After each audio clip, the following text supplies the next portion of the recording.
Merci Père pour ta grâce, pour ton amour, pour ta lumière. Merci Seigneur parce que c'est toi qui nous éclaires. C'est toi qui nous conduis, c'est toi qui nous dirige. C'est toi qui nous parles, Seigneur, et ce matin, nous voulons encore écouter sur ta voix. Nous sommes réunis autour de toi, Seigneur, et c'est toi, Seigneur, qui dois régner dans nos cœurs, dans nos âmes et notre esprit. Au nom de Jésus-Christ, Amen. Alors ce matin, je vais vous parler d'un thème assez particulier, mais qui est d'actualité, puisqu'on en parle énormément dans les médias, dans les journaux, puis même à tous les niveaux. Hein. Il y a même des manifestations, il y a même des débats là-dessus, et puis ça va même jusqu'à la présidence, hein, comme par exemple le président Trump qui même en a parlé. Et je vais vous parler du wokisme. Alors certains connaissent et d'autres le connaissent moins bien et d'autres sont totalement ignorants de ce que ça veut dire réellement, ce mouvement ou cette culture woke. Et dernièrement, voilà, après les élections présidentielles de Trump, bon, je ne vais pas faire la promotion de Trump aujourd'hui, mais juste pour dire qu'il avait décidé déjà on va pas dire éradiquer, mais en tout cas calmer un petit peu ce mouvement et peut-être même entre guillemets s'en débarrasser. Alors pourquoi parler du wokisme? Quels sont les dangers du wokisme? À la lumière des Écritures, évidemment, parce que nous sommes chrétiens. Nous n'allons pas nous alarmer comme le monde. Nous allons regarder les choses avec les yeux du Seigneur, avec son esprit. Et c'est pourquoi on va un petit peu examiner tout ça et voir de plus près qu'est-ce que veut dire ce mouvement. Alors, nous vivons à une époque quand même où il y a de nombreuses idéologies qui se propagent partout et qui cherchent vraiment à définir notre manière de penser et d'agir. Souvent, nous sommes dans une époque où ce n'est plus nous-mêmes qui pouvons penser, c'est vraiment parfois les autres qui pensent à notre place et nous sommes un peu influencés. Et justement, le wokisme, c'est un mouvement, même une culture, certains disent même une religion, qui a tendance à s'amplifier, donc voilà, qui devient de plus en plus d'actualité, on en parle de plus en plus, on écrit des livres, beaucoup s'interpellent, même dans les écoles, etc., parce que ça a une grande influence sur la jeunesse, et là, ça devient vraiment dangereux. On doit quand même être au courant de ce qui se passe. Alors, le wokisme, je vais vous donner un peu une définition. Le wokisme se définit par une prise de conscience accrue des injustices sociales, mais il va bien au-delà d'une simple sensibilisation. Alors, il promeut des valeurs de comportement comportemental ou de comportement qui s'opposent directement et forcément à la parole de Dieu. On peut dire déjà à la base que c'est déjà une forme de rébellion contre la parole de Dieu. Aujourd'hui, alors, on va examiner ça de plus près. Et en quoi est-ce que le wokisme est dangereux pour la société et particulièrement pour notre jeunesse, en l'occurrence, et pourquoi elle est incompatible avec les enseignements de la parole de Dieu. Pourquoi est-ce qu'elle est, pourquoi elle est incompatible et comment nous devons réagir face à ces idées-là. Alors le wokisme, c'est on va énumérer différents points. Donc le premier point, c'est que le wokisme est l'exaltation de l'identité individuelle. L'identité individuelle. Donc c'est à la lumière de la parole. Ce qu'on réalise, c'est que le wokisme met un très fort accent sur l'idée que chaque individu peut décider de ce qu'il est, sans aucune référence à des normes extérieures ou à des vérités universelles. Alors, cela inclut des sujets comme le genre. Je sais pas si je serai une femme ou un homme. On voit ça de plus en plus. Transgenre. Énormément de jeunes qui sont impliqués dans cette mouvance et parfois qui vont jusqu'à l'extrême et changer leur sexe. Parce que, soi-disant, ils se sentent pas vraiment filles et ils voudraient être garçons et le garçon se sent pas vraiment garçon, il voudrait être fille. Et certains se sont vraiment outrés contre cela Et on voit bien que même certaines personnalités très connues dans le monde sont même opposées à cette mouvance, dont Elon Musk, qui d'ailleurs son propre fils, s'est changé en fille, hein, n'a pas voulu reconnaître son genre masculin et a voulu changer son sexe et s'est transformé en fille. Et ça a été vraiment on va dire, un effondrement pour cet homme. Et pourquoi je parle de lui? Parce que bon, il y en a d'autres qui le vivent, mais ils y sont pas connus. Mais moi, j'ai connu des gens, même au niveau de mon travail, une maman qui avait sa fille qui s'est changée en garçon. Hein, et donc, ce qui est très grave, on va y aller, on va approfondir, mais ce qui est très grave, c'est que cette fille n'était pas bien dans son corps. Bon, ça, c'est période adolescente. Il y a beaucoup de mal-être dans cette période-là. Hein. On n'arrive pas vraiment à savoir qui on est réellement. On est à la recherche de son identité, pourquoi je suis ici, etc. Beaucoup de questions qu'on se pose. Et là, le jeune est dans une phase très difficile. Il y a aussi tout le système hormonal qui se transforme, hein, la sexualité qui s'éveille, etc. Donc voilà. Et si les adolescents ne sont pas bien entourés et sont avec pas les bonnes personnes, hein, et peuvent être facilement influençables et malléables. On peut vraiment les manipuler facilement. Et d'où, voilà. Et donc, cette maman, elle était vraiment attristée, mais en même temps, elle savait pas quoi faire. Elle était désespérée. Pourquoi? Parce que sa fille, elle voulait absolument changer de sexe. Elle se disait, je suis dans un corps de fille, je suis pas dans le bon corps, je me sens plus garçon et je veux être dans un corps de garçon. Donc, qu'est-ce qu'elle a fait? Elle est allée jusqu'à l'extrême à se faire opérer, faire ablation des seins, hein, qui était juste en pleine croissance, là. Blocage des hormones, hein, justement de tous ces hormones féminins ou masculins à bloquer pour qu'elle ne puisse pas, plus tard, même, jouir de la maternité. Et aller même jusqu'à, plus tard, en projet, d'enlever carrément l'utérus et les ovaires, et peut-être plus tard encore, si possible, et c'était un coût énorme, hein, aussi pour la sécurité sociale, parce qu'apparemment la sécurité sociale a pris ça en charge en France. Alors, c'est quand même assez grave, parce que bon, déjà on dit que la sécurité sociale est en déficit. Alors si en plus on reconnaît ces interventions chirurgicales-là et qu'elles sont prises en charge par la sécurité sociale, donc on appuie là-dessus et on encourage même les gens à se faire opérer, les jeunes, hein, puisque la porte est ouverte. Alors allons-y. Et donc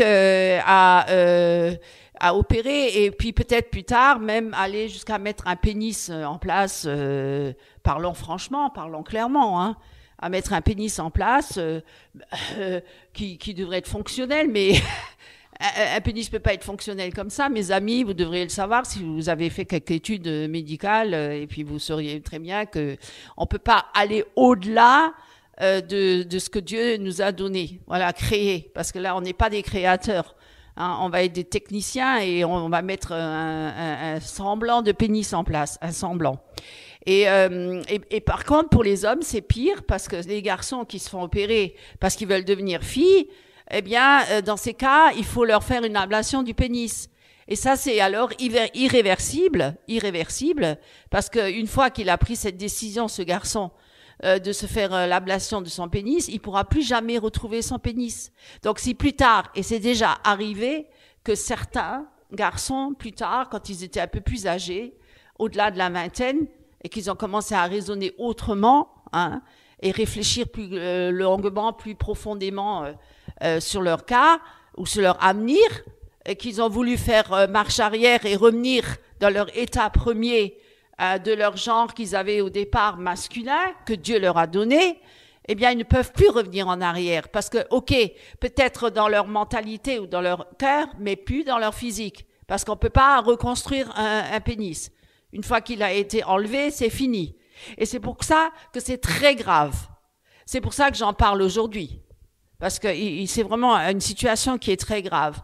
Et là, je dis, oui, heureusement qu'il y a des présidents qui deviennent conscients de cette gravité-là, de ce danger qui menace la jeunesse particulièrement, parce que la jeunesse, elle est fragile, la jeunesse est sensible, elle a besoin d'adultes, responsables, et pas irresponsables. Et d'ailleurs, Trump a même dit qu'il enlèverait les chirurgiens ou que même que c'est contraire à la loi de l'éthique d'opérer des adolescents qui ne sont pas encore en âge de prendre vraiment une décision aussi grave, importante, que de vouloir se faire ablation des seins ou ablation du pénis. Donc, c'est quand même quelque chose de très grave. Et que ces chirurgiens-là, ils seront, légalement, sous la loi, ils seront punis.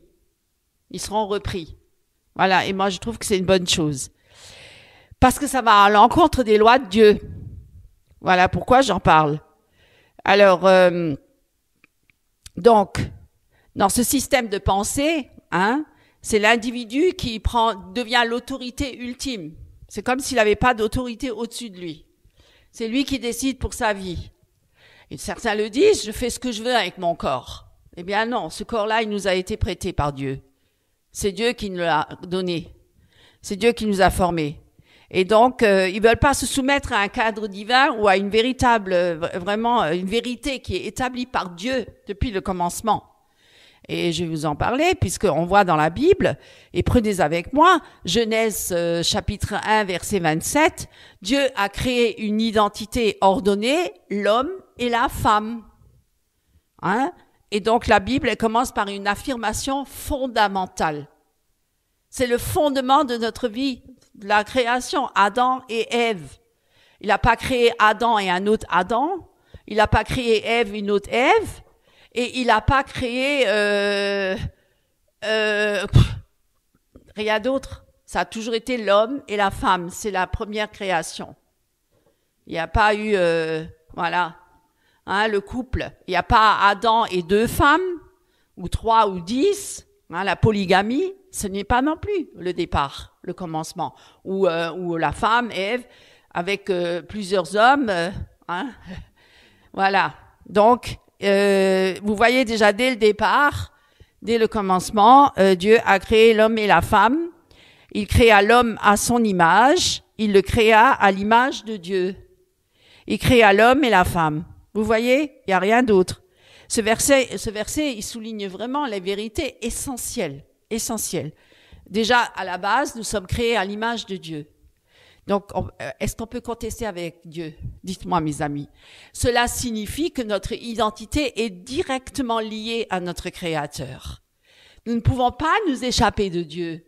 Même ceux qui ne sont pas convertis nés de nouveau, ceux qui sont dans le monde, les païens, ils s'imaginent qu'ils peuvent mener leur vie comme bon leur semble. Totalement faux. Il y a des conséquences à nos actes. Si nous ne nous soumettons pas aux lois de Dieu, que va-t-il se passer? Eh bien, il y aura des conséquences, et des conséquences très graves.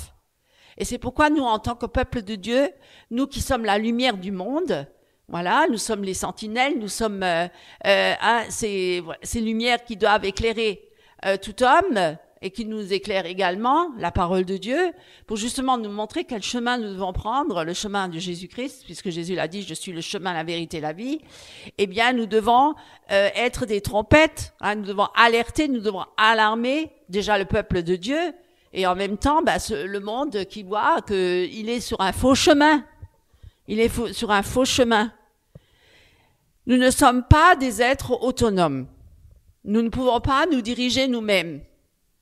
Nulle part. Même ceux qui sont dans le monde et qui disent, moi, je suis libre, je crois pas en Dieu ni au diable, je suis un anarchiste. Non, c'est faux. Je suis athée. Non, c'est faux.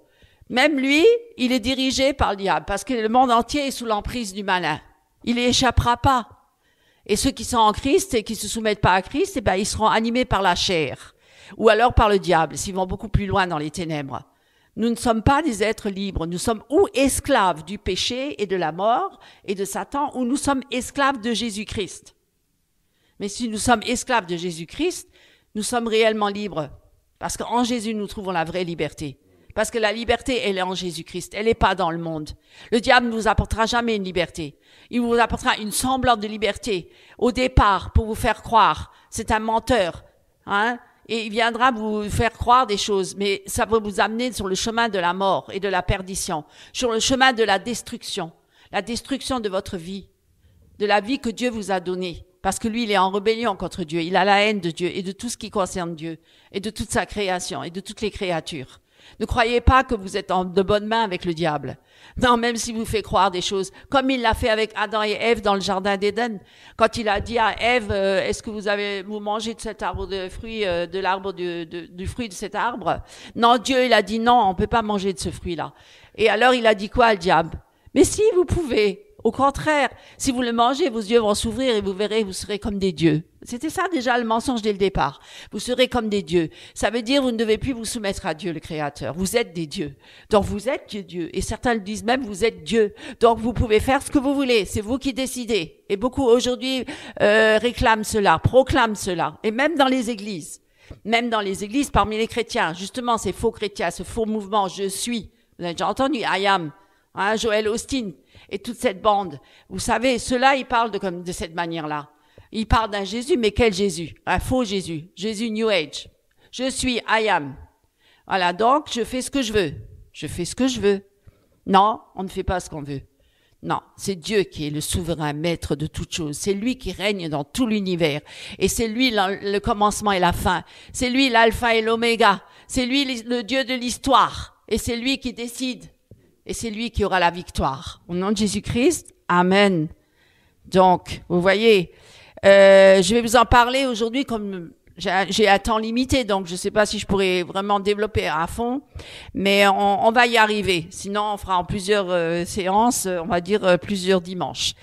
Et alors, lorsque le wokisme donc prône que chaque individu peut décider de son genre, ou de son identité selon ses désirs, eh bien, cela s'oppose directement à l'intention divine. Vous voyez, il y a déjà une rébellion, une opposition à Dieu.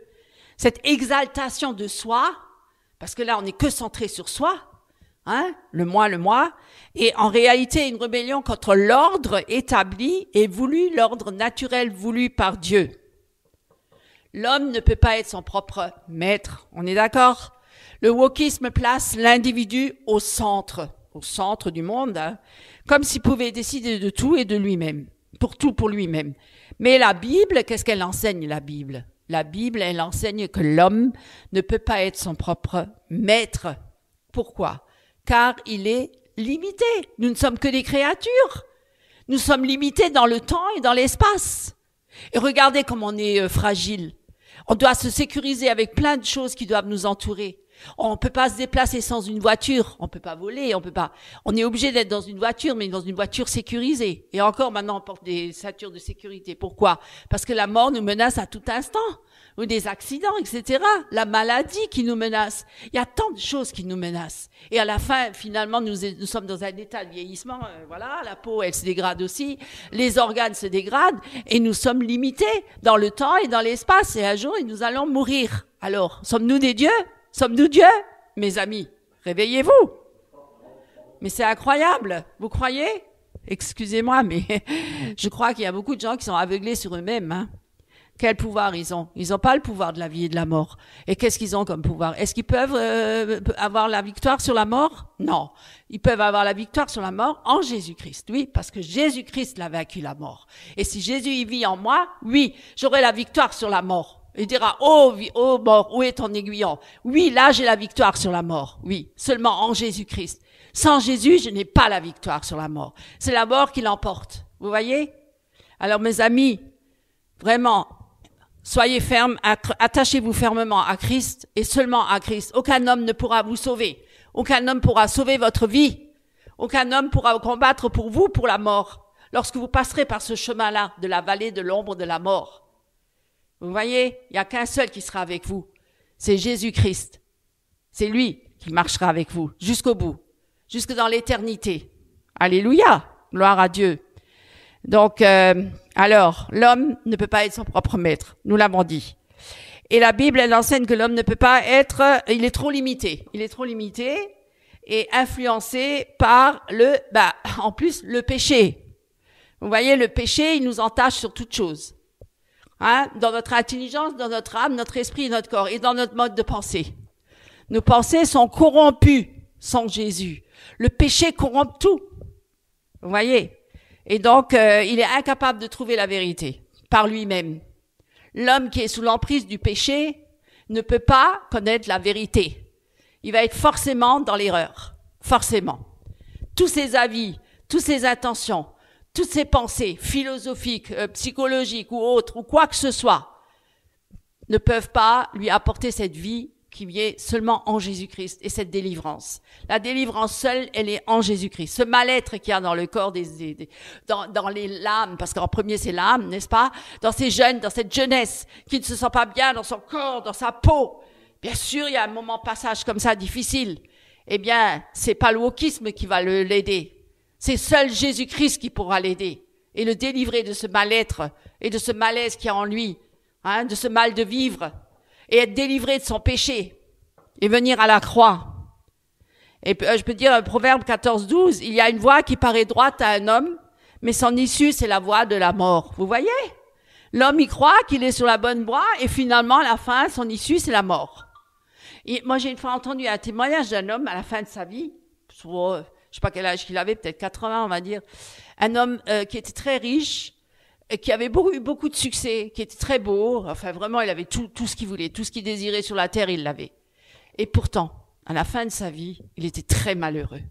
Très, très, très malheureux, désespéré. Et il a dit, franchement, je suis malheureux, j'ai un vide en moi, malgré tout ce que j'ai vécu, mais je n'ai pas trouvé le bonheur. Vous voyez? Il n'a pas trouvé le bonheur. Et pourtant, il avait tout ce qu'il désirait. Tout ce qu'il désirait, tout ce qu'un homme peut désirer sur la terre, il l'avait. Tout le succès, toute la gloire, toute la richesse. Et pourtant, à la fin de sa vie, il était malheureux. Il a dit, je ne suis pas heureux. Pas heureux du tout. Voilà. Et donc, sans Dieu, l'homme est malheureux. Sans Jésus-Christ, l'homme est malheureux. Il ne trouvera jamais le bonheur. Peu importe dans quelle situation il se trouve, peu importe dans quelle direction il va, pensant que le sport va peut-être combler sa vie, ou la musique, qui va vraiment lui donner un bonheur incroyable, ou le succès dans le travail, ou le succès, avoir plein de diplômes, ou être très riche, etc. Non, ça n'apporte pas le bonheur.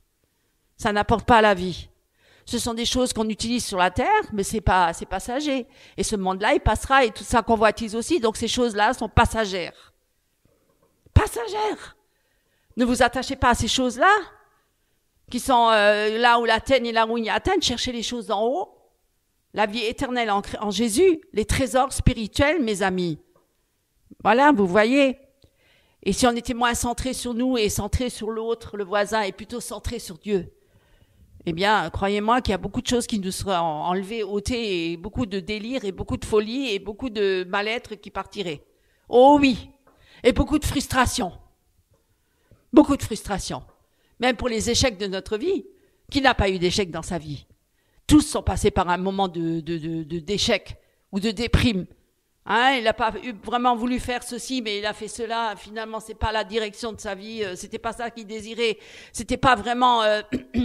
Certains disent qu'ils ont accompli leur rêve, mais même en accomplissant leur rêve, à la fin, ils se sont quand même un peu déphasés et même un peu, pas du tout vraiment dans le bonheur. Pourquoi? Parce que sans Jésus, la vie, elle est pas intéressante. Elle est fade. Si on est juste là sur la terre pour un temps et que après on va mourir et puis il se passera rien, franchement, à quoi ça sert? Dites-moi. C'est vanité sur cette terre. Tout est vanité sur la terre. Alors, pour revenir à notre wokisme, ici Dieu nous avertit que lorsqu'on suit uniquement ses propres idées et désirs sans écouter la voix de qui? La voix de Dieu. On finit par s'égarer. Ça, c'est sûr. C'est à 100% sûr. C'est prouvé. C'est écrit dans la parole de Dieu. C'est écrit. Il y a le chemin de la vie, le chemin de la mort. Choisis le chemin de la vie, c'est Jésus-Christ. Si tu choisis le chemin de la mort, c'est ce chemin-là, le chemin large, le chemin de la perdition où beaucoup y courent. C'est le chemin qui va justement vers la mort. Et vers l'égarement, et la tromperie, et les mensonges, et tout le reste, et les péchés. Et l'abondance de quoi? De la corruption. Croyez-vous qu'ils sont heureux, les gens qui sont dans la corruption? Allez les voir de près. Parlez avec eux, vous verrez. Ils sont pas si heureux que ça. Ils font semblant d'être heureux. C'est en apparence, c'est une apparence trompeuse. Et aujourd'hui, avec les médias, qu'est-ce qu'on peut tromper les gens avec des images trompeuses? On va même jusqu'à justement se transformer. On va même jusqu'à, certains utilisent Photoshop, mais d'autres, ils vont aller jusqu'à s'opérer. Certains, ils mettent Photoshop pour se transformer et donner un visage magnifique. J'ai entendu un exemple, par exemple, il y a des sites de rencontres. C'est un exemple, hein, c'est un petit exemple. Les gens sont tellement bluffés et trompés. Alors on se met sur un site de rencontre et on se met en photo, mais avec Photoshop, donc on se transforme complètement comme une star hollywoodienne, hein, comme si on n'avait aucun défaut physique, etc. Hein, avec des formes magnifiques. Et puis la personne, elle voit la photo, elle dit ah ouais, elle me plaît, on se rencontre, oui. Et le jour où ils se rencontrent, j'ai déjà vu des blagues comme ça, mais et le jour où ils se rencontrent, mais c'est pas du tout la fille qui était sur la photo, hein. Complètement transformée. En fait, elle était grosse, petite et bon, on va pas dire moche, mais presque. Alors voilà, là, la tromperie, elle est grande. Vous voyez la vérité. On veut pas la vérité, on veut pas s'accepter comme on est. Alors on va se transformer, toujours avoir une image parfaite. On veut être parfait en image.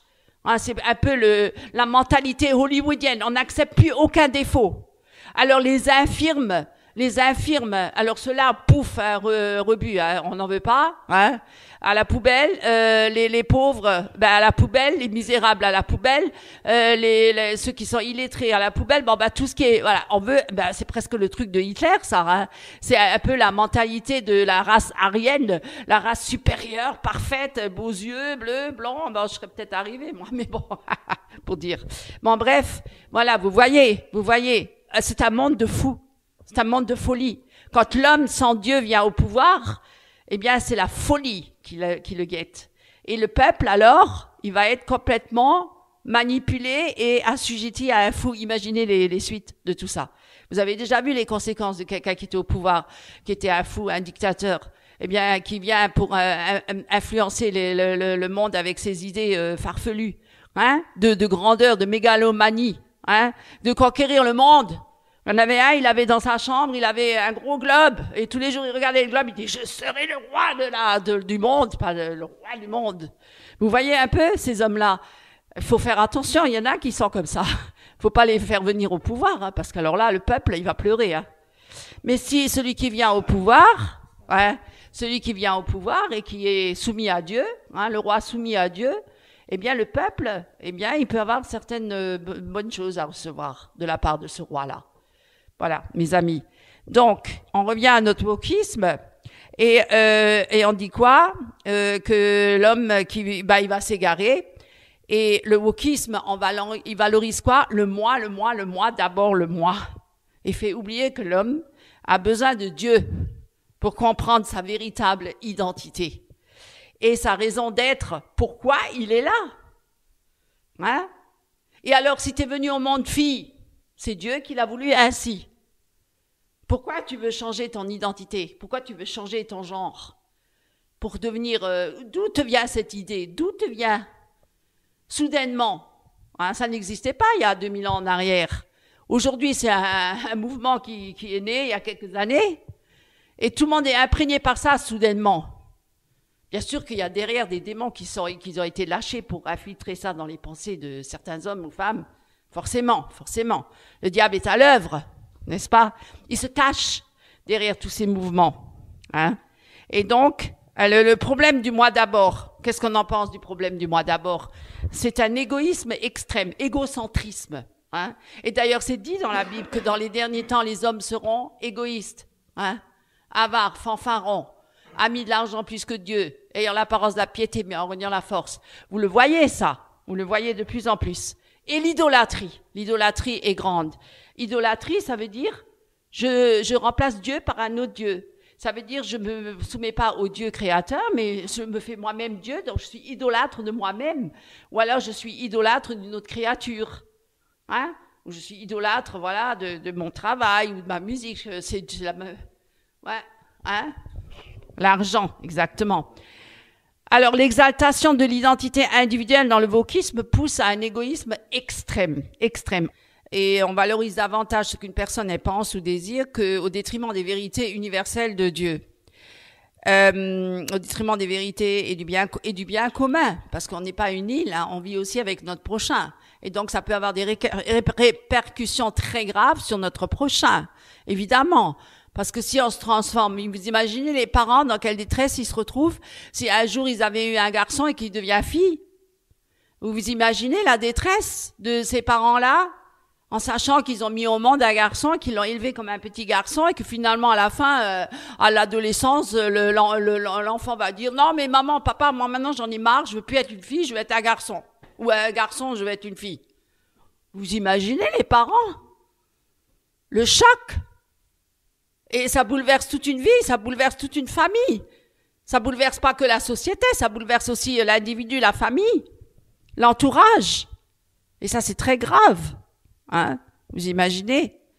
Et donc voilà, et ça devient une forme d'idolâtrie parce que cette personne elle est tellement centrée sur elle.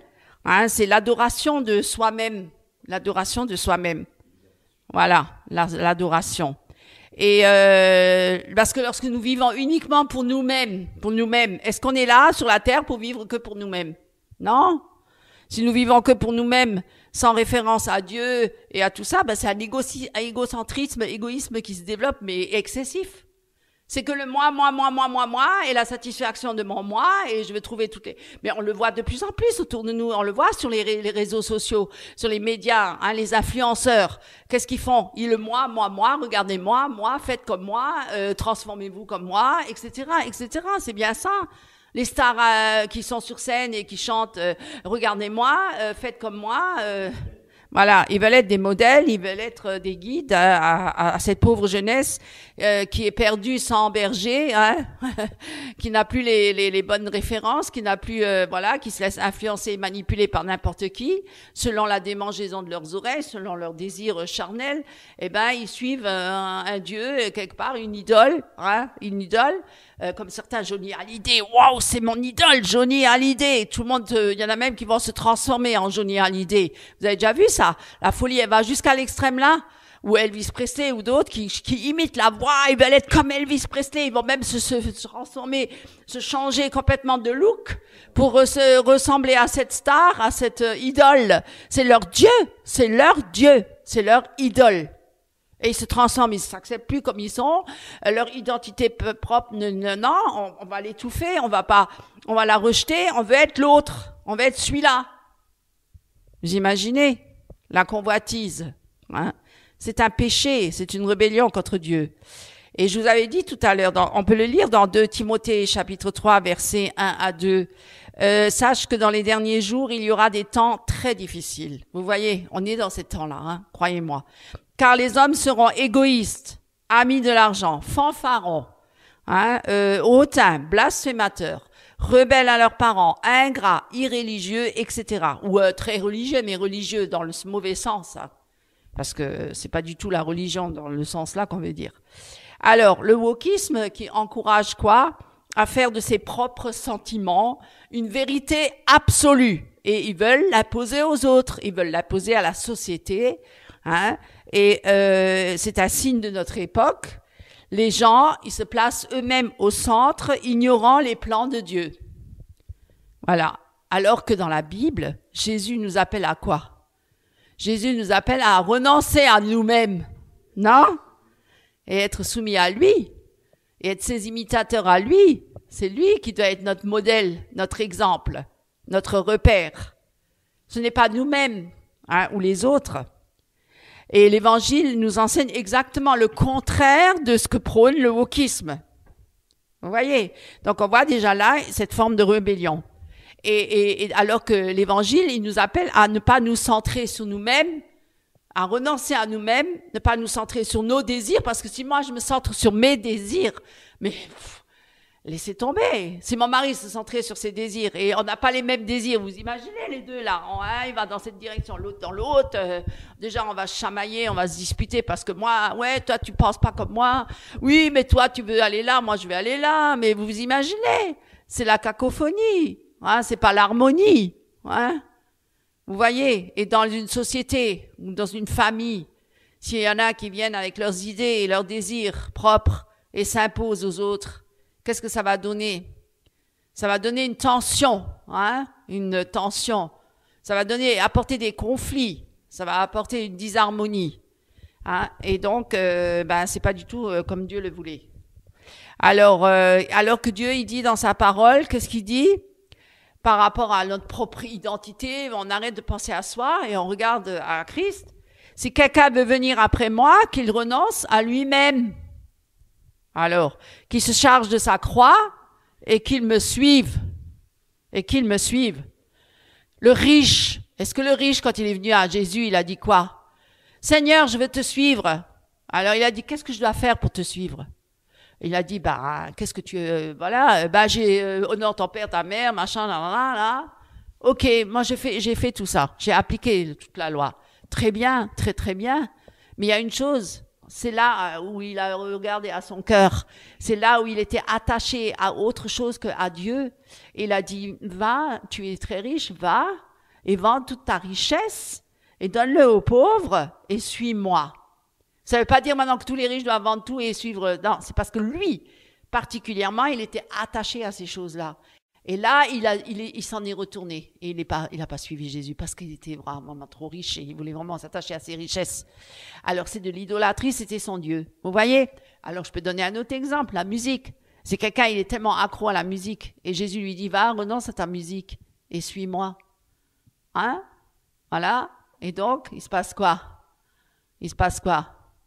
Si c'est Dieu, si cette musique, elle prend trop de place dans son cœur, si cette musique, elle devient son Dieu, s'il ne pense plus qu'à travers cette musique, s'il n'a pas autre chose dans son esprit, dans son âme que la musique, ou le sport. Il y en a qui sont accros tellement au sport, hein, matin, midi et soir, tous les jours, sport. Eh bien, si Dieu il lui dit, viens, suis-moi, renonce à ton sport, c'est pas qu'il est contre le sport en soi, c'est pas le fait que tu fais du sport que c'est, non, t'as le droit de faire du sport. C'est pas interdit. Mais si le sport, il prend la place de Dieu et que ça devient ton Dieu, à ce moment-là, oui, Dieu demandera renonce à cela. Parce que ça, c'est ce qui occupe ma place. C'est là où moi je dois être dans ton cœur. Et là, tu as trop de place, le sport prend trop de place. Ou l'argent. L'amour de l'argent est la cause de tous les maux. Si l'argent prend toute la place, pense à l'argent matin, midi et soir. Comment je peux faire fructifier mon argent?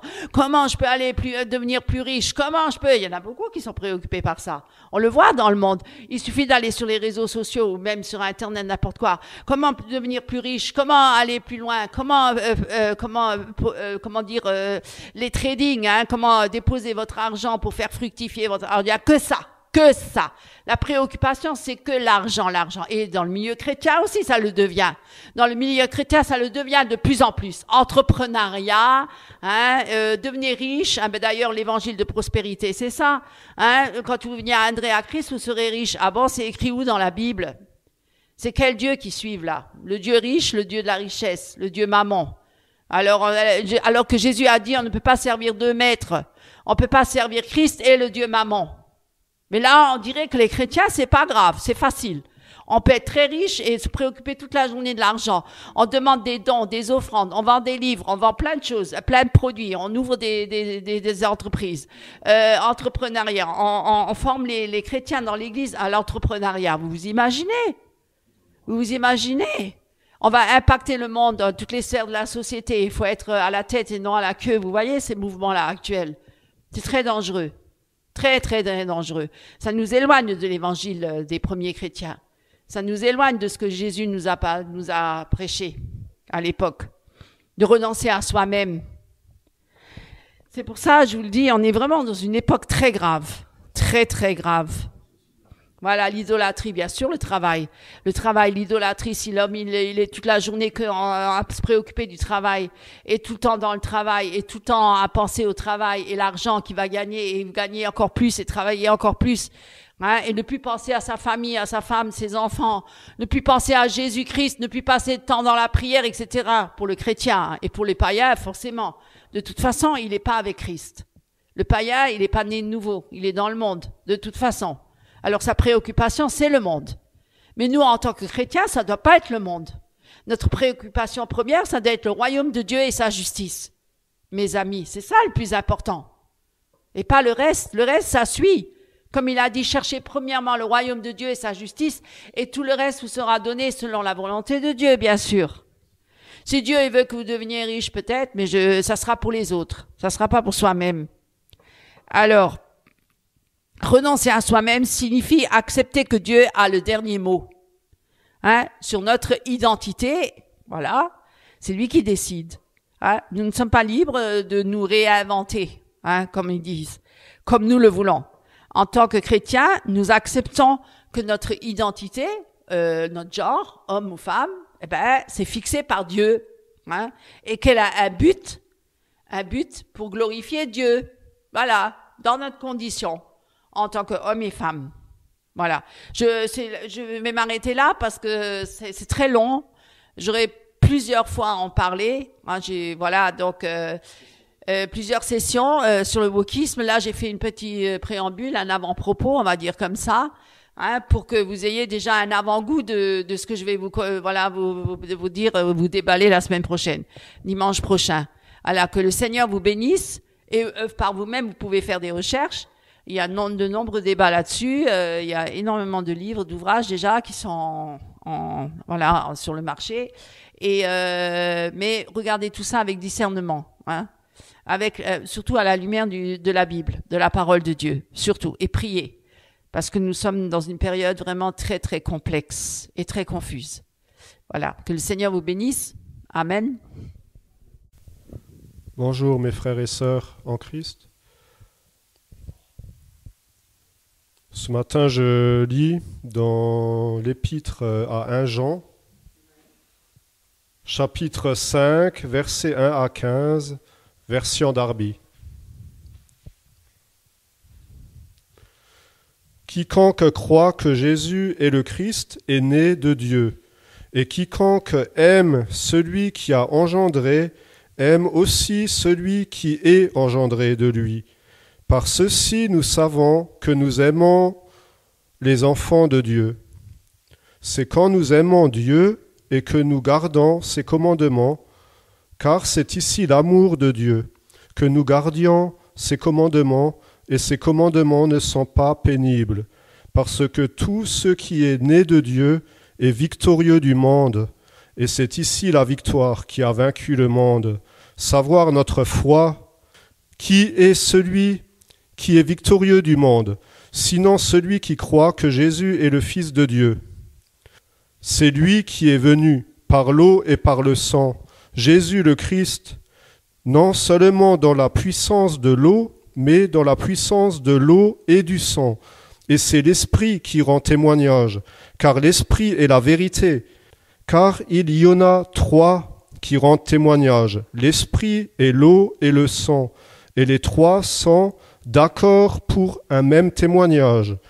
Si nous recevons le témoignage des hommes, le témoignage de Dieu est plus grand, car c'est tel le témoignage de Dieu qu'il a rendu au sujet de son Fils. Celui qui croit au Fils de Dieu a le témoignage au-dedans de lui-même. Celui qui ne croit pas Dieu l'a fait menteur, car il n'a pas cru au témoignage que Dieu a rendu au sujet de son Fils. Et c'est ici le témoignage que Dieu nous a donné la vie éternelle. Et cette vie est dans son Fils. Celui qui a le Fils a la vie. Celui qui n'a pas le Fils de Dieu n'a pas la vie. Je vous ai écrit ces choses afin que vous sachiez que vous avez la vie éternelle, vous qui croyez au nom du Fils de Dieu. Et c'est ici la confiance que nous avons en lui, que si nous demandons quelque chose selon sa volonté, il nous écoute. Et si nous savons qu'il nous écoute, quoi que ce soit que nous demandions, nous savons que nous avons les choses que nous lui avons demandées. Amen. Soyez richement bénis. Frères et sœurs en Christ, chers amis, chers invités, chers internautes, que le Seigneur vous bénisse en abondance. Ce matin, nous allons nous comparer à une graine. Nous sommes une graine ce matin. Et en texte de base, nous allons dans Jean, chapitre 12, verset 24, version Darby. En vérité, je vous le dis, à moins que le grain de blé, tombant en terre, ne meure, il demeure seul. Mais s'il meurt, il porte beaucoup de fruits. Jésus parle à ses disciples un peu avant la crucifixion. Et il sait aussi qu'il est sur le point de donner sa vie pour nous les pécheurs. Et il utilise effectivement l'exemple du grain, de blé, de froment, pour expliquer pourquoi son sacrifice est si important. Et cette parabole, on peut dire qu'elle a une double signification. C'est pour Jésus lui-même, donc il annonce qu'il doit mourir pour accomplir effectivement le salut de toute l'humanité. Et aussi pour les croyants, il enseigne que chacun doit renoncer à sa propre vie, à soi-même, à son égocentrisme, comme le soulignait mon épouse ce matin. Pourquoi ? Pour porter du fruit, pour la gloire de Dieu, mes amis. Jésus, effectivement, a utilisé l'exemple d'un grain de blé pour nous enseigner une vérité très importante, mes amis. Pour porter du fruit, effectivement, il faut d'abord passer par un processus de transformation.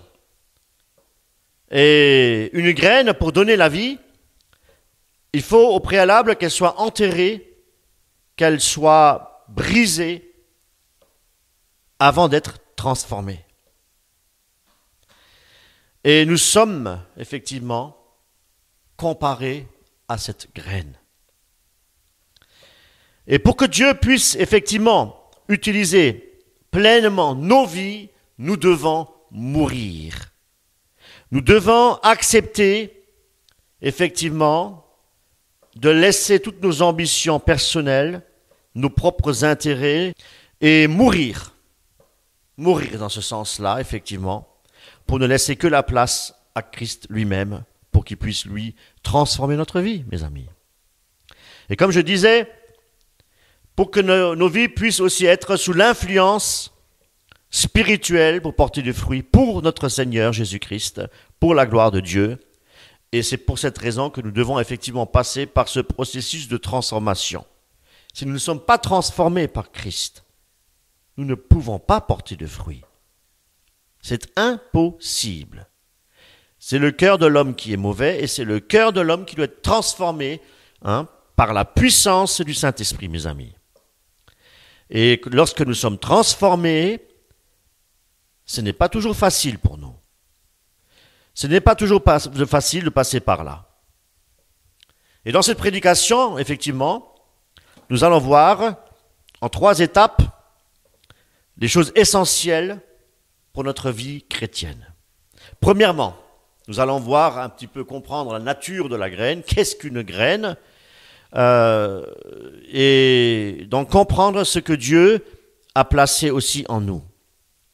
Ensuite, nous allons voir pourquoi cette graine doit être brisée. Tomber à terre, être brisée. C'est-à-dire, ça signifie quelque part accepter d'être transformé par le Seigneur.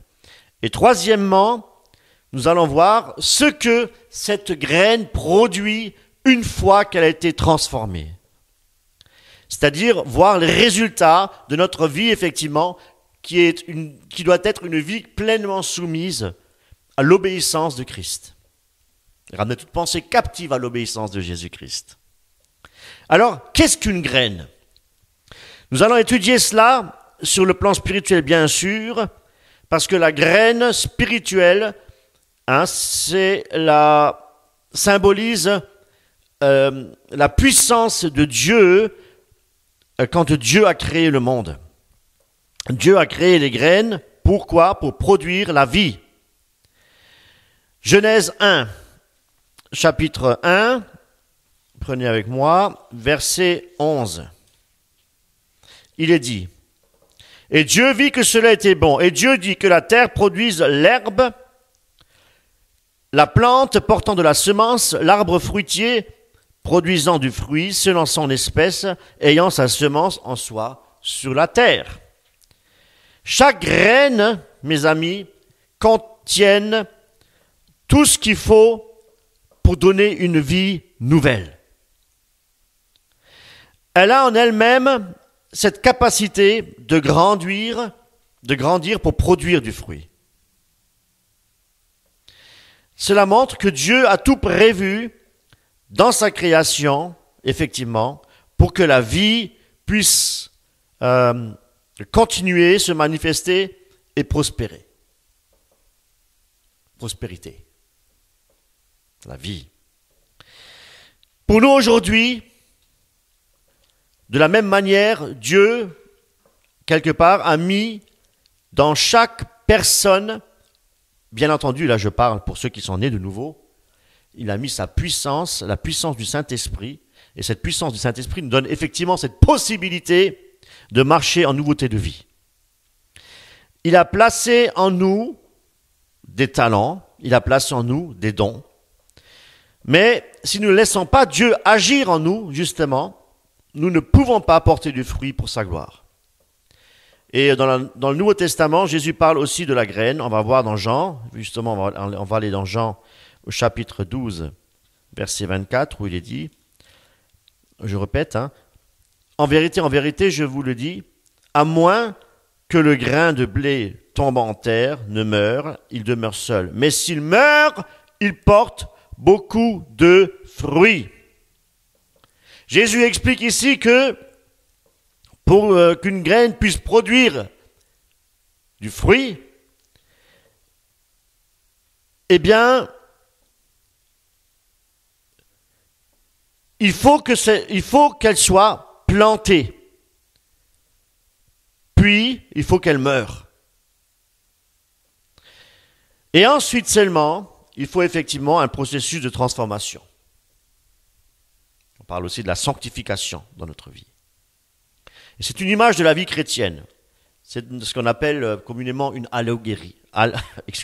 Une allégorie. Jésus parle en parabole.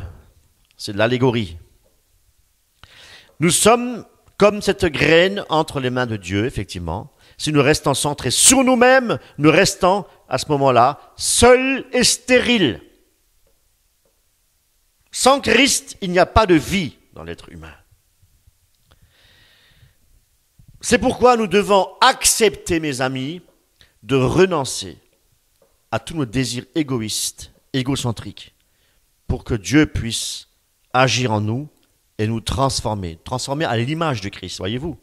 C'est l'Esprit de Dieu qui nous transforme pour devenir semblable à l'image de Christ, mes amis. Genèse 22, verset 18.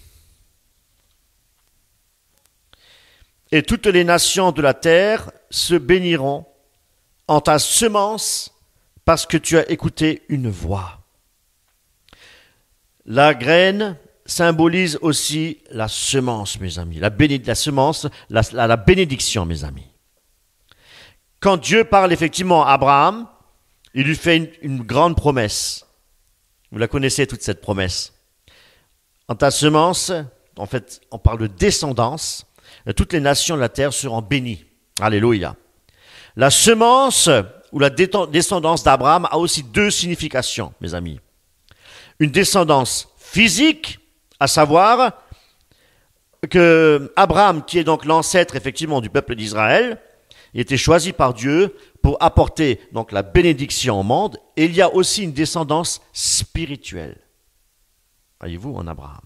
Et cette descendance spirituelle, c'est la promesse lorsque Jésus-Christ parle, lorsqu'il est venu en fait accomplir sur la croix le salut pour toutes les nations.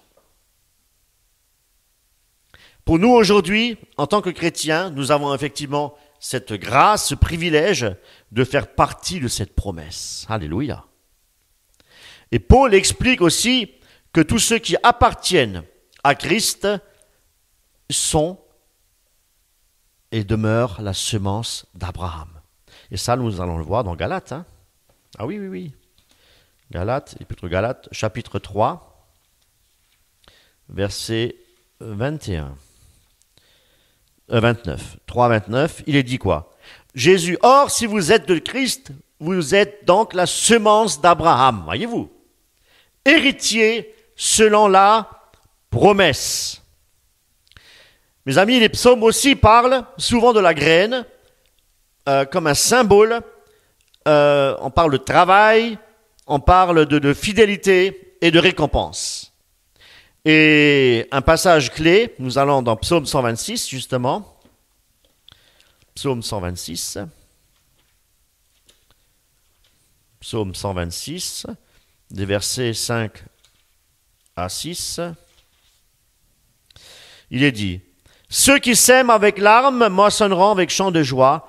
Il va en pleurant, portant la semence qu'il répand.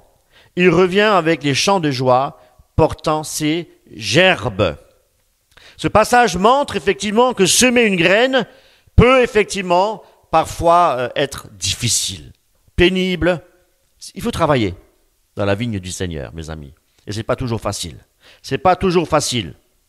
Parce que ça demande quand même des efforts. Nous devons nous efforcer pour entrer dans le royaume de Dieu.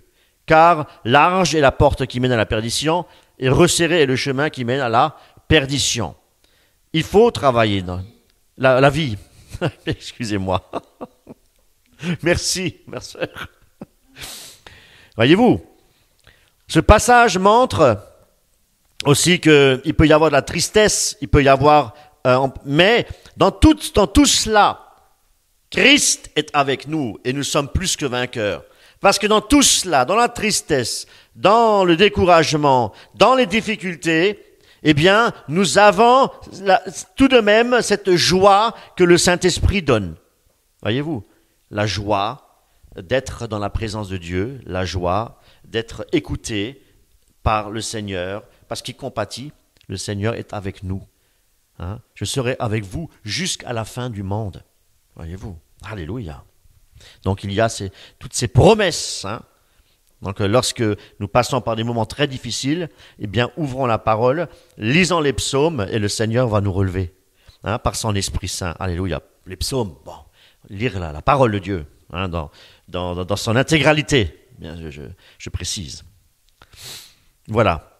Eh bien, cela veut dire aussi que nos efforts pour suivre Dieu, même si nous passons par la douleur, par le désespoir, dans le deuil ou quoi que ce soit, eh bien, le Seigneur est avec nous, il nous accompagne et il souffre avec nous. Et nous devons souffrir avec Christ, en abandonnant le péché, en marchant dans la sainteté, dans la vérité. Alléluia, c'est ce que la parole de Dieu nous enseigne. La graine est aussi un symbole de restauration. Allons voir cela dans Ésaïe, chapitre 61, verset 11, il est dit « Car comme la terre produit sans germe et comme un jardin fait germer ses semences, ainsi le Seigneur l'Éternel fera germer la justice et la louange devant toutes les nations. » Ce passage montre clairement que Dieu agit comme un jardinier. C'est Dieu, Christ, est le jardinier de nos âmes. Alléluia. Il s'occupe de chacun d'entre nous. Pour chaque cas particulier, le Seigneur s'occupe de nous. Alléluia. Il plante les graines de sa justice, voyez-vous, et de sa gloire dans nos vies. Et ces graines, elles vont grandir pour que nous puissions être des témoins dans ce monde. Alléluia. Alléluia. Passons maintenant au deuxième point. La graine doit être brisée. La graine maintenant, elle doit être brisée.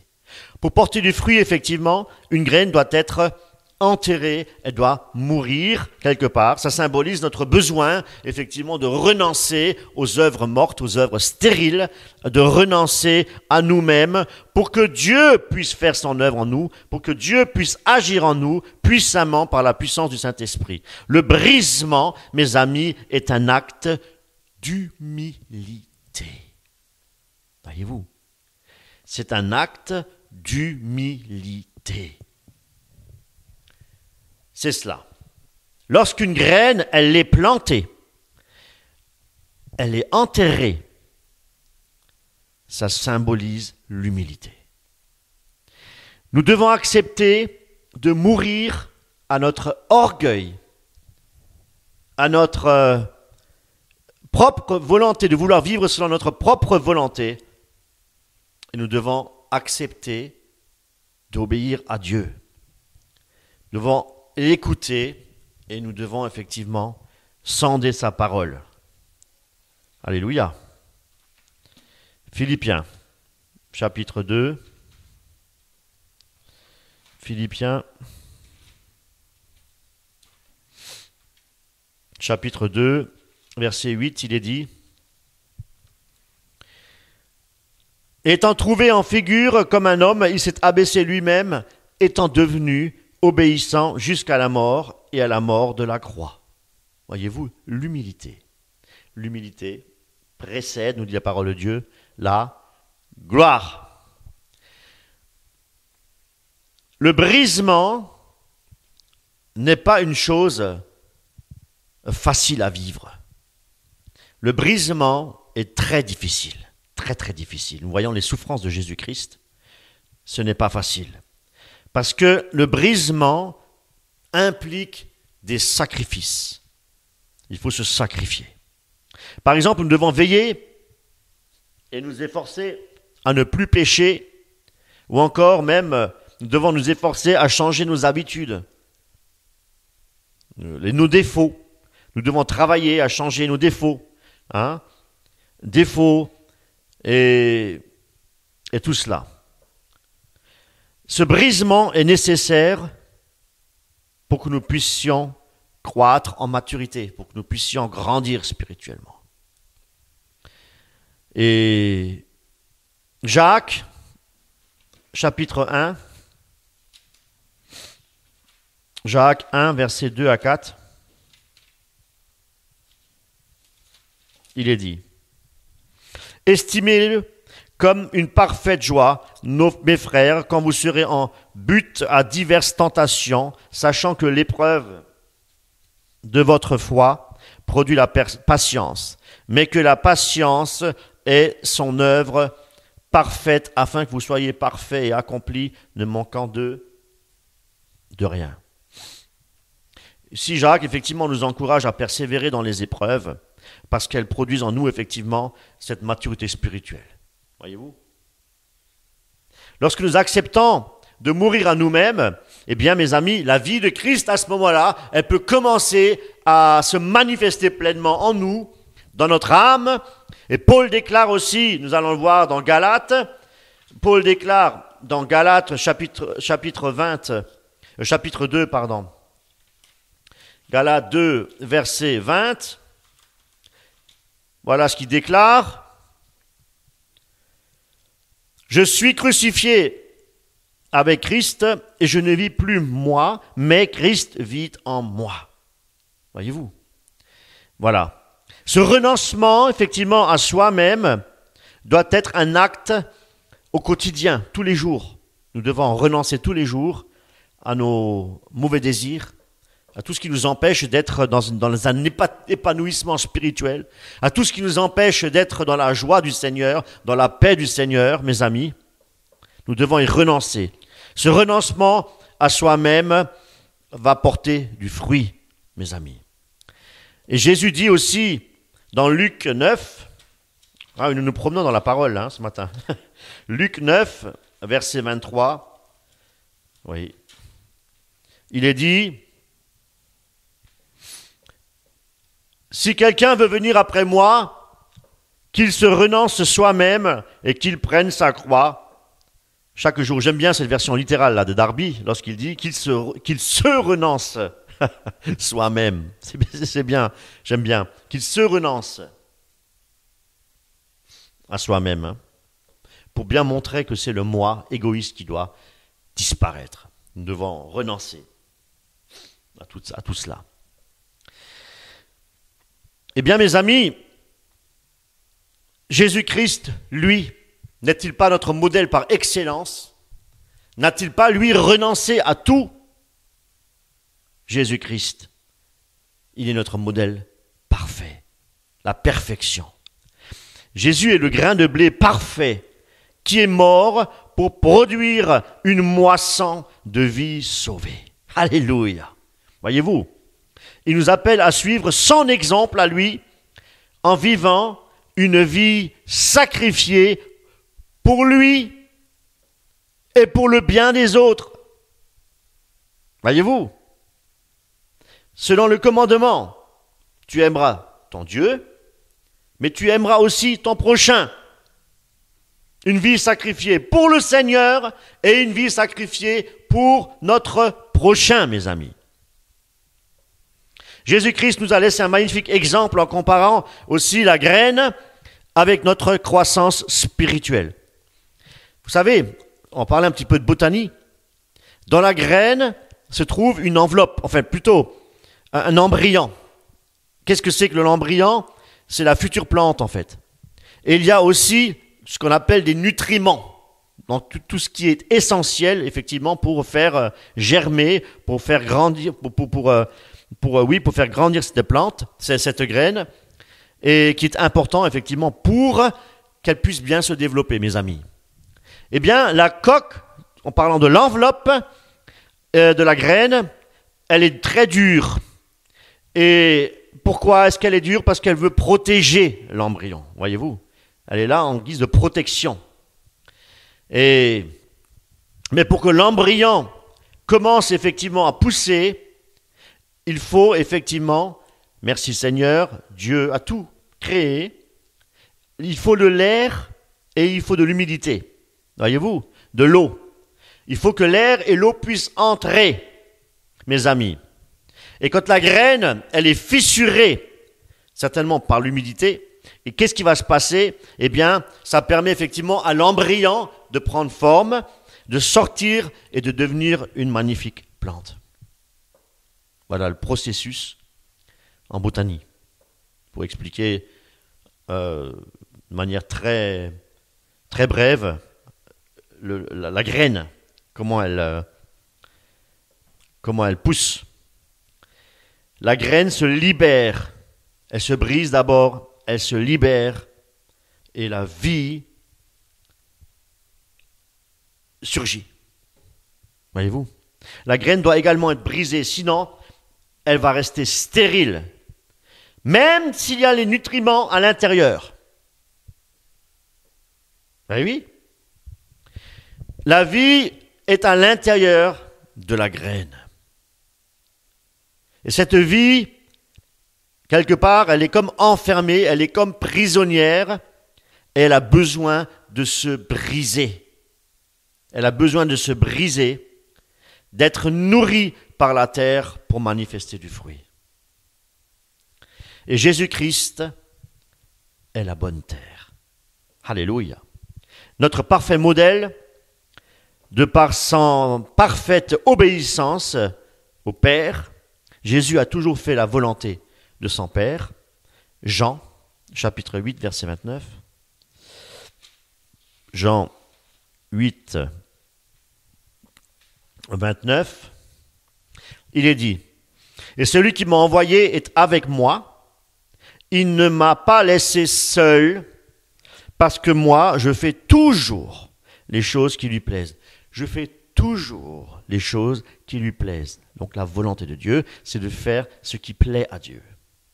Voyez-vous? Seigneur, je veux faire ta volonté. C'est comme si on disait, Seigneur, qu'est-ce que je dois faire pour te plaire? Qu'est-ce que tu veux que je fasse pour te plaire? Christ est la bonne terre. Il est la bonne terre de par sa pureté. De sa pureté. Alléluia. En Jésus-Christ, il n'y a aucun péché. En Jésus-Christ, il n'y a que l'amour. En Jésus-Christ, il n'y a que la sainteté et la vérité. Alléluia. Et c'est pourquoi il est capable de faire de nous des chrétiens obéissants. Voyez-vous, remplis de l'Esprit Saint. Sans Jésus-Christ, nous ne sommes rien. Nous sommes comparables, si vous voulez, à un sol infertile. Un sol stérile, mes amis. Un sol stérile. Ézéchiel 36, 26, il dit, je vous donnerai un cœur nouveau et je mettrai en dedans de vous un esprit nouveau. Alléluia. En nous unissant effectivement à Christ, Christ qui est effectivement la bonne terre, eh bien, nous porterons beaucoup de fruits. Si nous sommes nourris par la bonne terre, nous porterons beaucoup de fruits. Si Jésus-Christ est la bonne terre, notre rôle est aussi de demeurer en lui, de demeurer dans son amour, de demeurer dans sa fidélité, dans la vérité. Et en lui, nous avons la vie. Jean 1,1, qui est très important. Au commencement était la parole, et la parole était auprès de Dieu, et la parole était Dieu. Elle était au commencement auprès de Dieu. Jésus-Christ est la parole incarnée, mes amis. La parole incarnée, la graine qui s'est brisée. Elle ne se contente pas seulement d'entendre la parole de Jésus-Christ. Voyez-vous, Jacques, prenons Jacques. Jacques chapitre 1 verset 22. Il est dit, mais mettez la parole en pratique. Et ne l'écoutez pas seulement, vous vous séduisant vous-même. On se séduit si nous l'écoutons et nous ne la mettons pas en pratique. Voyez-vous, cette graine, je le répète, qui s'est brisée, eh bien, elle ne se contente pas seulement, effectivement, d'avoir entendu la parole de Jésus-Christ, mais elle la met aussi en pratique. Voyez-vous, ne vous bornez pas à l'écouter, mais mettez-la en pratique. Voyons à présent le dernier point, à savoir ce que maintenant elle produit, la graine, une fois qu'elle a été transformée. Waouh! Cette terre, effectivement, elle produit le fruit de l'esprit. Les fruits visibles dans nos vies.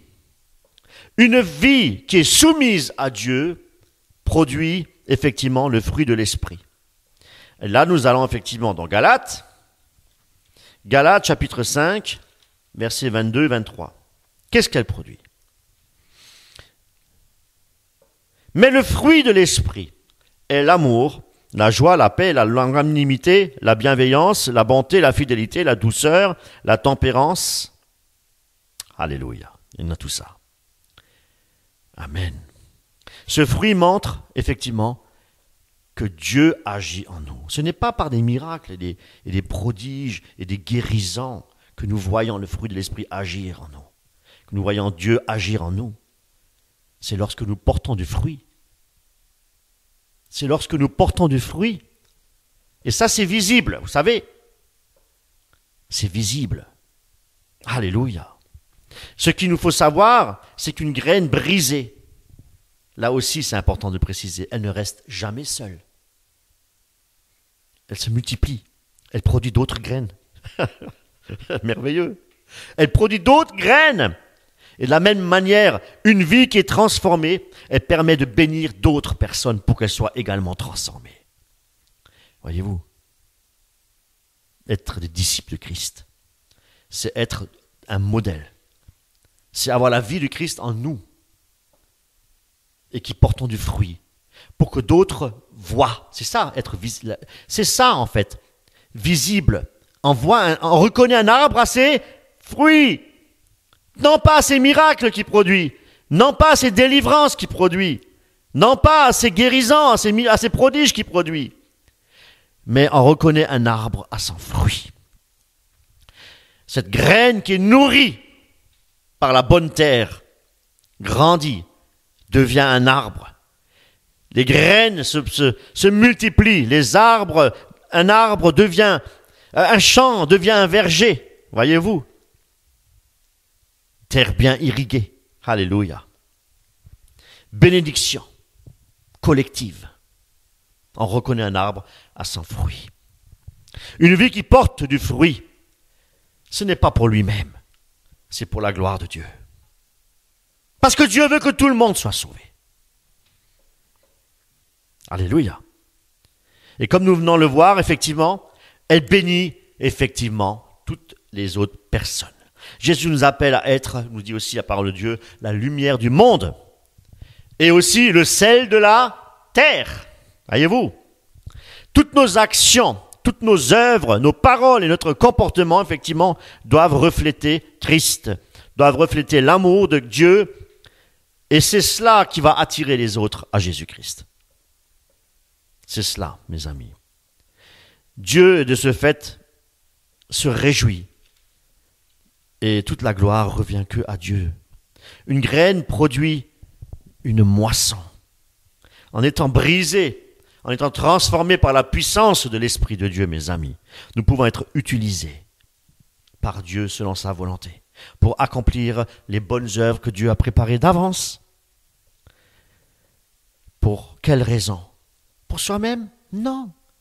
Pour toucher d'autres vies. Voyez-vous, nous avons tous une mission à accomplir sur cette terre. Nous sommes tous missionnés par le Seigneur. Chaque chrétien est missionné. Chaque chrétien est un missionnaire. Et chaque chrétien, son travail est de porter du fruit. C'est ça, le rôle du chrétien. Tous ne sont pas prédicateurs, tous ne sont pas docteurs. Voyez-vous, nous dit la parole de Dieu. Mais tous, nous sommes des missionnaires. Et tous, nous devons refléter Jésus-Christ. Nous devons lui ressembler. Tout ce que nous faisons, le fruit que nous portons, ce n'est que pour glorifier Dieu. Jean 15, verset 8, qu'est-ce qu'il est dit? En ceci, mon Père est glorifié, que vous portiez beaucoup de fruits. Non pas que vous fassiez beaucoup de miracles et de guérisons, et que vous ouvriez des centres évangéliques, de guérison, de délivrance. Non! En ceci, mon Père est glorifié. En quoi? Que vous portiez beaucoup de fruits. Et vous serez mes disciples. Donc nous pouvons seulement être disciples de Christ si nous portons du fruit. Et un disciple, c'est quelqu'un qui comment dire, là où la graine s'est brisée dans une bonne terre. Alléluia. Porter du fruit n'est pas pour notre propre gloire, mes amis, ou pour notre satisfaction personnelle, mais pour montrer la puissance de Dieu au travers de notre entourage. Une vie transformée. Alors, comment vivre maintenant comme une graine brisée? Déjà, premièrement, nous devons examiner notre vie. Est-ce qu'il y a encore des domaines dans notre vie où nous ne sommes pas encore entièrement soumis à la volonté de Dieu? Que le Seigneur puisse nous révéler ce qui doit être brisé dans notre vie. Deuxièmement, nous devons accepter le brisement. L'accepter aussi. Les épreuves, les sacrifices font partie du plan de Dieu pour nous faire grandir. Voyez-vous, heureux ceux qui seront persécutés à cause de mon nom. C'est dans le plan de Dieu. Tous ceux qui veulent vivre pieusement seront persécutés, nous dit la parole de Dieu. Ça fait partie du plan de Dieu. Plutôt que de fuir tout cela, nous devons les accepter avec foi, par la foi, mes amis, sachant que Dieu travaille pour notre bien. Je vous ai dit, c'est pas facile, mais Dieu est avec nous. Et Dieu nous fortifie dans les épreuves. Et Dieu nous libère dans chaque épreuve. Alléluia. Troisièmement, nous devons effectivement chercher à porter du fruit. Demander à Dieu de nous montrer effectivement comment nous pouvons être une bénédiction pour les autres. Que nous puissions nous engager fermement au service de Dieu dans l'amour de notre prochain, de notre frère, de notre sœur, au sein de l'assemblée que nous fréquentons, dans notre église, oui, au sein de notre communauté, dehors, que ce soit au travail, partout où le Seigneur effectivement nous aura placés. Ou de tous ceux plutôt aussi qui veulent être écoutés, qui sont affligés, qui souffrent. Jésus nous parle d'avoir de la compassion pour toutes ces personnes-là, d'avoir de l'affection pour les veufs, pour les veuves et pour les orphelins. Nous devons les écouter, nous devons passer du temps avec eux. On sera moins centré sur nous-mêmes, mes amis. Quatrièmement, nous devons rester attachés à Jésus-Christ. Une graine ne peut porter du fruit que si elle reste effectivement unie à la source. Et Jésus-Christ est la source de la vie. Alléluia. Et c'est pourquoi nous devons passer du temps dans la prière, passer du temps dans la lecture de la parole, passer du temps dans la méditation, c'est-à-dire la communion verticale avec le Seigneur. L'image de la graine nous pousse aussi quelque part à nous poser d'autres questions. Par exemple, est-ce que je suis prêt à être planté? Est-ce que je suis prêt à être planté? La graine ne peut pas grandir si elle reste dans sa coque. Sommes-nous prêts à être plantés dans la volonté de Dieu, mes amis? Même si ça implique une souffrance ou un sacrifice. On pourrait aussi se poser la question, est-ce que je suis prêt à mourir à moi-même? Si je ne le suis pas encore. Comme la graine elle doit mourir, la graine, pour produire du fruit. Tant que nous ne sommes pas morts à nous-mêmes, elle ne peut pas produire beaucoup de fruits. Pour la gloire de Dieu. Nous devons passer par un renoncement à notre égoïsme pour laisser effectivement Dieu agir en nous. Est-ce que nous sommes prêts à mourir à nous-mêmes? On pourrait encore se poser une autre question. Est-ce que je suis en train de porter actuellement du fruit pour Dieu, pour la gloire de Dieu? C'est vrai que la graine, elle n'est pas, comme je l'ai expliqué tout à l'heure, elle n'est pas destinée à être, à être stérile, à rester stérile. C'est notre vie, effectivement, qui doit manifester le fruit de l'esprit. La graine, c'est vrai, mes amis, elle est d'aspect si petite. Quand on la regarde, elle est insignifiante à nos yeux, quand on regarde une petite graine, effectivement. Cependant, lorsque Dieu, par la puissance de l'Esprit, travaille nos cœurs, travaille cette plante qui est brisée, eh bien, Dieu transforme. Dieu transforme notre âme. D'une si petite graine que nous sommes, il en fait un délicieux arbre rempli de fruits pour sa propre gloire. Voilà. Une toute petite graine, si nous la laissons mourir, le Seigneur va agir puissamment. Et de cette petite graine, il va en faire un arbre portant des fruits délicieux, exquis. Alléluia. Voici la puissance de Dieu. Voici la puissance de Dieu dans la transformation. Alléluia. Restons donc à ce moment-là, effectivement, attachés à Jésus-Christ. Et il nous aidera à grandir. Il nous aidera effectivement à porter du fruit pour sa gloire. Il nous aidera à porter du fruit aussi pour bénir notre prochain et pour bénir tous ceux qui nous mettra sur notre chemin. Pour que le nom de Dieu ne soit pas blasphémé, mais pour que le nom de Dieu soit glorifié à jamais. Soyez richement bénis. À dimanche prochain, Dieu voulant.